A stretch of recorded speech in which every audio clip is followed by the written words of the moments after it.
नमस्कार। धूमिल पांडुलिपि में आप सबका स्वागत है।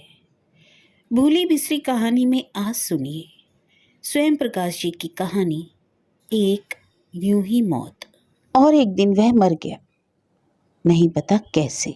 रात को सोया, सुबह उठा नहीं। बस लाश को ठिकाने लगाने के लिए कम से कम जितने आदमी और जितने पैसों की जरूरत थी उतने ही जुटे और उसकी कहानी खामोशी से खत्म हो गई, बगैर किसी को कोई कष्ट दिए, बगैर पीछे कोई रोने वाला छोड़े। जैसे वह जिया वैसे ही मर गया। उसकी मौत का शायद उसे खुद भी कोई अफसोस ना हो।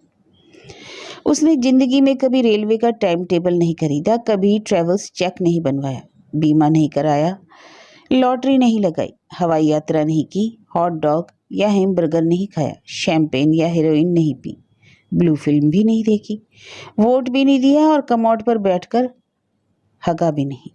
उसने पीसा की झुकी मीनार और आईफिल टावर और स्टैच्यू ऑफ लिबर्टी भी नहीं देखा, लेकिन हिंदुस्तान में रहते हुए भी बर्फ ढकी हिमालय की चोटियां और कल कल बहती गंगा और समुद्र की उछलती कूदती लहरें भी नहीं देखी।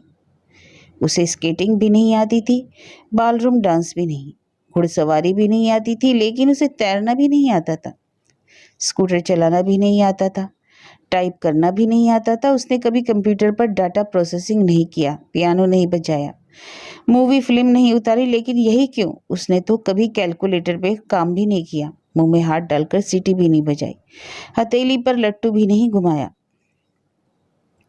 वह अखबार पढ़ता था, लेकिन सरसरी तौर पर और अनियमित रूप से, जब भी सामने पड़ा मिल जाए, दूसरा कोई काम ना हो। वह होटल में खाना खाता था, लेकिन 20 साल खाना खिलाने के बाद भी होटल वाले को पता नहीं चला कि उसे कौन सी सब्जी पसंद है, कौन सी नापसंद। वह अध्यापक था, लेकिन उसने कभी मन से नहीं पढ़ाया। उसकी कक्षा में कोर्स अक्सर पूरा नहीं हो पाता था। उसका रिजल्ट बहुत दरिद्र रहा करता था और उससे घटिया, आलसी और निकम्मा अध्यापक समझा जाता था। उसे अक्सर मीमो, चार्जशीट मिलती रहती थी।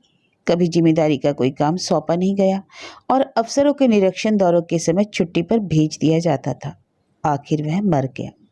हालांकि वह ऐसा नहीं होता, तब भी आखिर तो मरता ही ना। बचपन में वह एक जहीन लड़का हुआ करता था, वक्त का हमेशा पाबंद और कपड़ों, किताबों, गृह कार्य, सामान्य ज्ञान, दूसरी गतिविधियां आदि में चाक चौबंद। अध्यापक उसकी प्रशंसा करते नहीं थकते। अपेक्षाकृत कमजोर सहपाठी उसके पीछे पीछे घूमते थे और माँ बाप सोचते थे कि वह बड़ा होकर आईएएस ऑफिसर या इंजीनियर, डॉक्टर बनेगा। उसका स्वास्थ्य भी सामान्य रूप से ठीक ही था। हाँ, यह जरूर था कि उसे कभी और बच्चों की तरह फुदकते, किलकते या चीखते चिल्लाते नहीं देखा गया। आमतौर पर वह एक चुप्पा, घुन्ना, पड़ाकू और गंभीर बच्चा था। लड़कपन में उसमें परिवर्तन दिखाई देने शुरू हुए।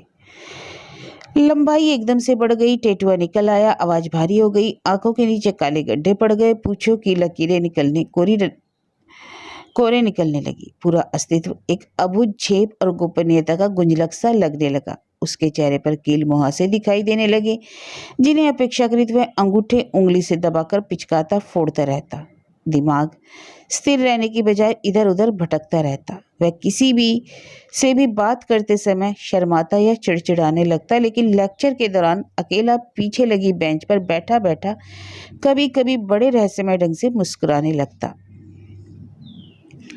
वह नहाती हुई लड़कियों, महिलाओं को देखने के लिए ताक झांक भी किया करता, लेकिन किसी लड़की से बात करने का मौका आता तो हकलाने लगता या कन्नी काटकर भाग छूटता या बड़े रूखे और उज्जट ढंग से पेश आता। वह एक काल्पनिक प्रेयसी के विरह में कविताएं लिखता और फाड़ देता और स्कूल के जलसों में कभी पहले की तरह कविता पढ़ने या गाना सुनाने आगे नहीं आता। अध्यापकों के बुलाने पर भी नहीं आता।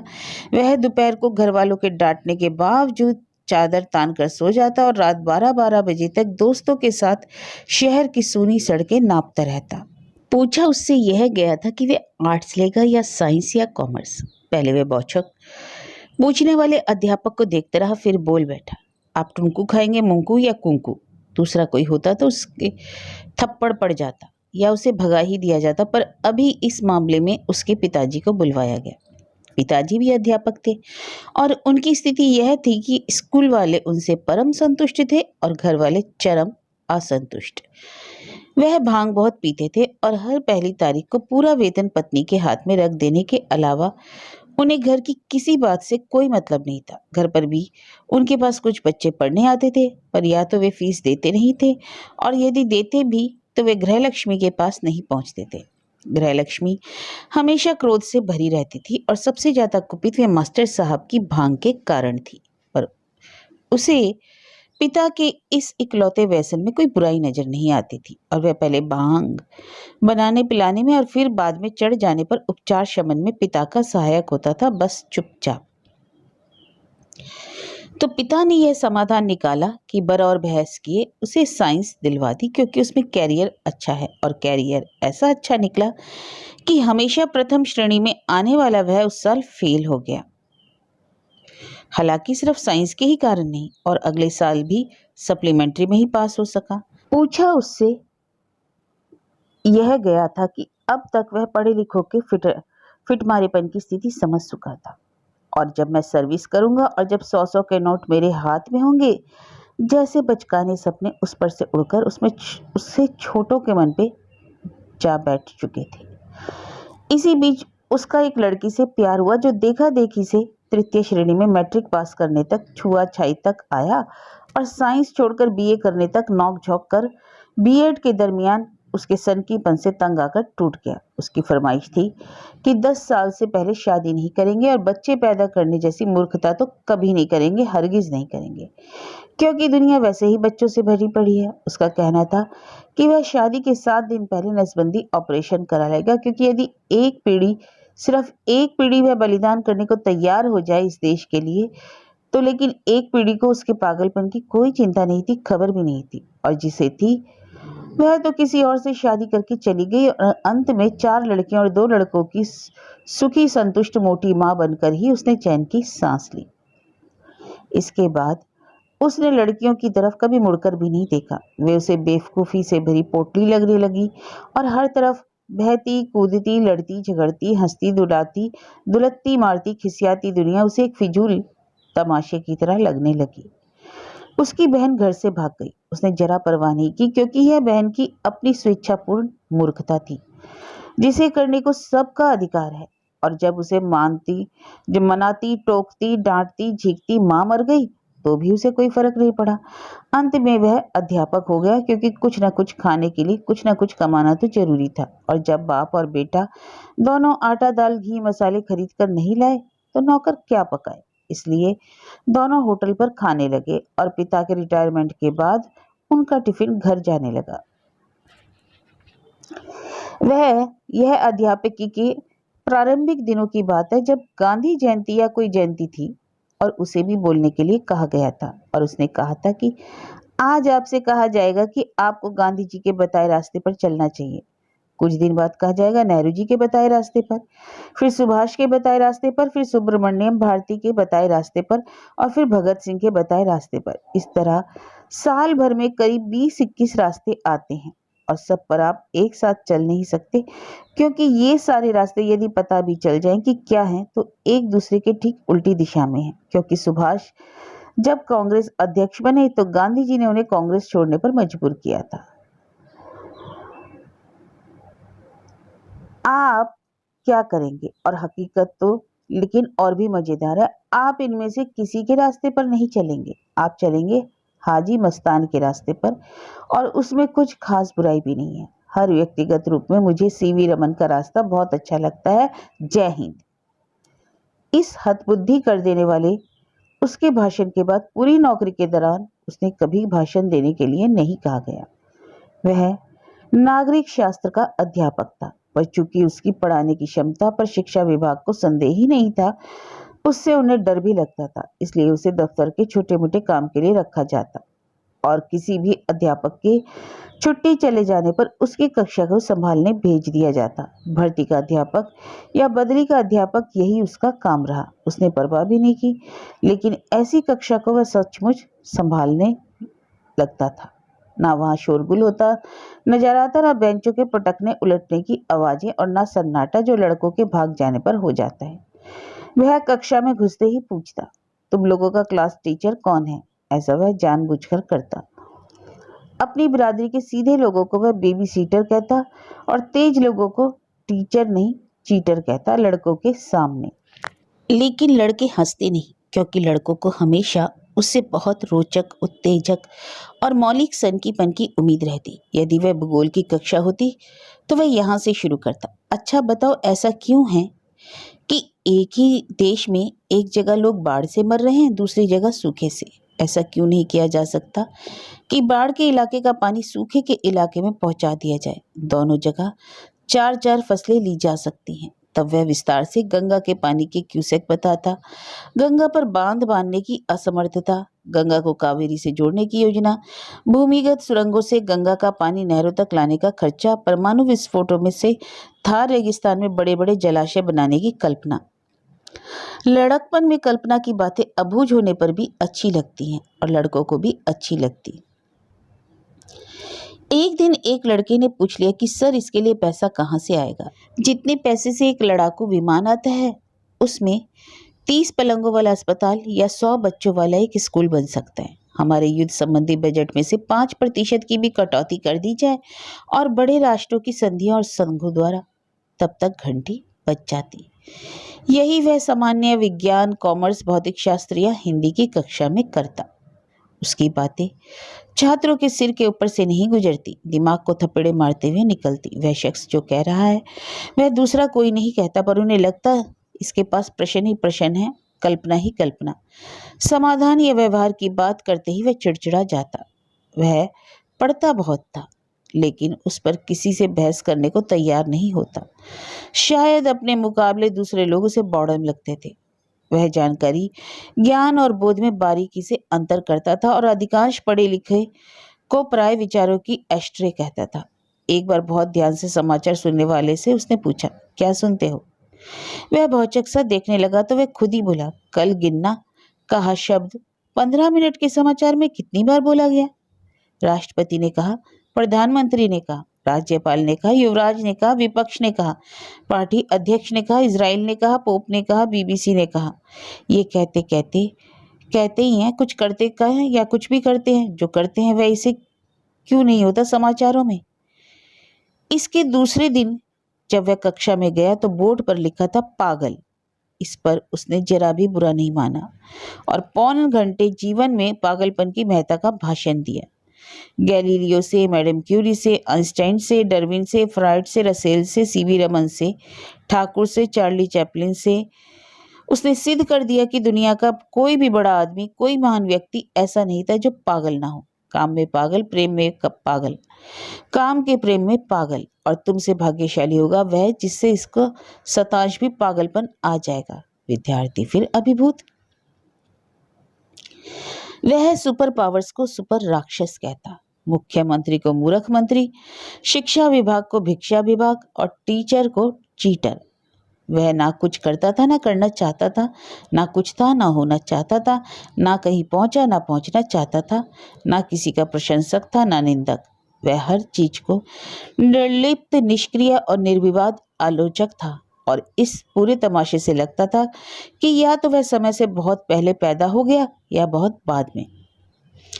उसकी दो चीजों में जरूर जाहिर दिलचस्पी थी, शतरंज में और विज्ञान में। शतरंज वह बहुत अच्छी खेलता था, हर बार नई तरह से खेलता था। उसकी शुरुआत इस तरह होती कि चलिए मेरा एक हाथी आज छुट्टी पर है, और अपना एक हाथी खुद हटाकर खेल शुरू करता। यह कहता, आज मेरे काले ऊँट की तबीयत खराब है, वह एक घर से ज्यादा नहीं चलेगा। सामने वाला सनकीपन पर हंसता, अतिरिक्त विश्वास या संदेह में पड़ जाता और हार जाता।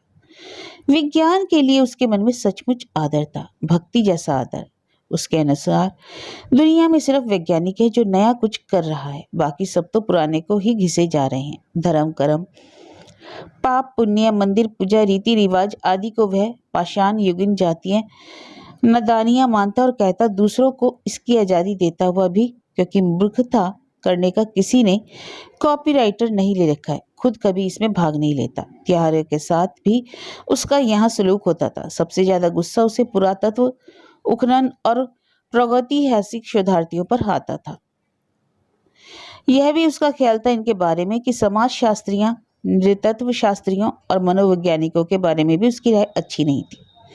वह अक्सर स्कूल की प्रतियोगशाला में घुसा रहता और उस प्रतिभा को ढूंढता रहता जो विज्ञान के उपकरणों से प्यार करती है। वैज्ञानिक सूत्र जिसे लोरी की तरह मीठे लगते हों और जिसमें आविष्कार तथा खोज के लिए पागल होने की क्षमता छिपी हो। और क्या मजे की बात है कि यह वही शख्स है जो 8वीं में विज्ञान दिलाए जाने से फेल हो गया था और आखिर कॉलेज में घुसते ही उसने विज्ञान से पीछा छुड़ाकर कला ले ली थी। या क्या पता, हो सकता है विज्ञान का महत्व उसे बाद में समझ आया हो और यह पछतावे की खलिश ही हो जिसने उसे विज्ञान का भक्त बना दिया। या मुमकिन है वह विज्ञान को पढ़ाने के आतंककारी तरीके से शुद्ध हो और उसकी तेजाबी खरोच से भावी वैज्ञानिकों को बचाना चाहता है, पता नहीं। पर यह पता है कि विज्ञान के विद्यार्थी उसके लाड़ और प्रोत्साहन को व्यवधान समझते थे, परीक्षा फल और कैरियर पर से ध्यान नहीं हटा पाते थे। विश्लेषण की तार्किक परिणति तक पहुंचने का धैर्य उनमें नहीं होता था और फलतः हर वर्ष 2-4 महीने की खजाने की खोज के बाद वह खिन्न हो जाता था। वह नियम से खाने पढ़ने सोने जागने का विरोधी था। पाठ्य पुस्तकों को लेखन के उबाऊपन और घटियापन की प्रकाष्ठा मानता था और परीक्षा पद्धति उसकी नज़रों में इतनी हास्यास्पद थी कि उसे कभी इन्विजिलेशन के लिए नहीं भेजा जाता, क्योंकि भेजा जाता तो वह न सिर्फ सबको नकल करने देता बल्कि खुद भी नकल करवाने लगता। वह कभी समय से स्कूल नहीं आया, कभी छुट्टी की अर्जी उसने समय पर नहीं भेजी, कभी तनख्वाह के नोट गिनकर जेब में नहीं रखे और कभी दिए हुए कर्जे वसूल नहीं किए। लेकिन उसे कभी किसी के चरित्र पर लांछन लगाते, चिल्लाते, गाली देते, लड़कियां घूरते या नशे में लड़खड़ाते या कुंजियां लिखते, नंबर बढ़ाने के लिए पैसे लेते या अधकचरी जानकारी का दूसरों पर रौब मारते, बकरी की तरह पान चरकर जगह जगह पीक मारते या स्कूल के समय होटल पर बैठकर कमेंट्री सुनने, लड़कों को दूसरे अध्यापकों के विरुद्ध नारेबाजी करने के लिए उकसाते या खूबसूरत छोकरे छोकरियों को घर बुलाते नहीं देखा गया। उम्र के साथ साथ उसकी संजीदगी बढ़ती गई। वह बहुत कम बोलता, बहुत पढ़ता, शतरंज खेलता, होटल में खाना खाता और सो जाता। उसके सहकर्मियों, विद्यार्थियों, भूतपूर्व विद्यार्थियों के लिए वह अब भी इतना रंगहीन की रहस्यमय लगता था। उसका जीवन इतना घटनाविहीन था कि उसके जैसे व्यक्ति के जीवन की घटनाविहीनता भी सनसनीखेज लगती। उसके बारे में लोगों ने समय समय पर तरह तरह के अफवाहें भी फैलाने की कोशिश की, लेकिन कोई अफवाह ज़्यादा दूर नहीं चल सकी। उसकी उपस्थिति कहीं भी अंकित नहीं हुई, लेकिन उस उपस्थिति की उपेक्षा भी नहीं की जा सकी। वह किसी कार्यक्रम में है तो भाग नहीं ले रहा, पर है, यह बात भी कानों कान सब तक पहुंच जाती। उसका सादा लिबास, खामोश व्यक्तित्व भीड़ में अलग से नहीं पहचाना जा सकता था, लेकिन उसने सादगी को भी ऐसा अर्थ सा दे रखा था कि कई लोग उसका अनुकरण करने की कोशिश करते थे। वह अपनी गुमनामी में भी ख्यात था और अपनी निष्क्रियता से भी लोगों को में एक अजीब सी कचोट पैदा करता था।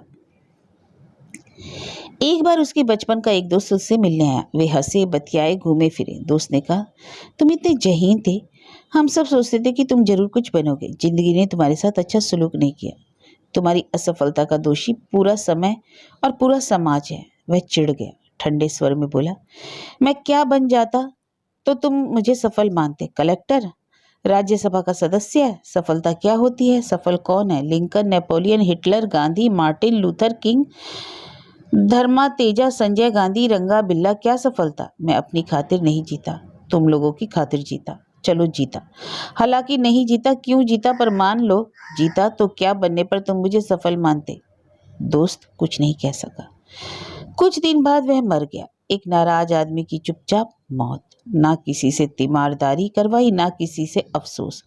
लेकिन यह जीवन असफल चाहे ना रहा हो, निरर्थक जरूर बीत गया, क्योंकि इस बेहुदा दुनिया की बेहुदगी समझने के बावजूद उसने इसके खिलाफ ना तो आवाज उठाई, ना उन लोगों को ढूंढने की कोशिश की जो उसी तरह को जानते थे, क्योंकि तब ये सब मिलकर शायद इस दुनिया को कुछ कम बेहुदा बनाने की तरकीब तो कर सकते थे।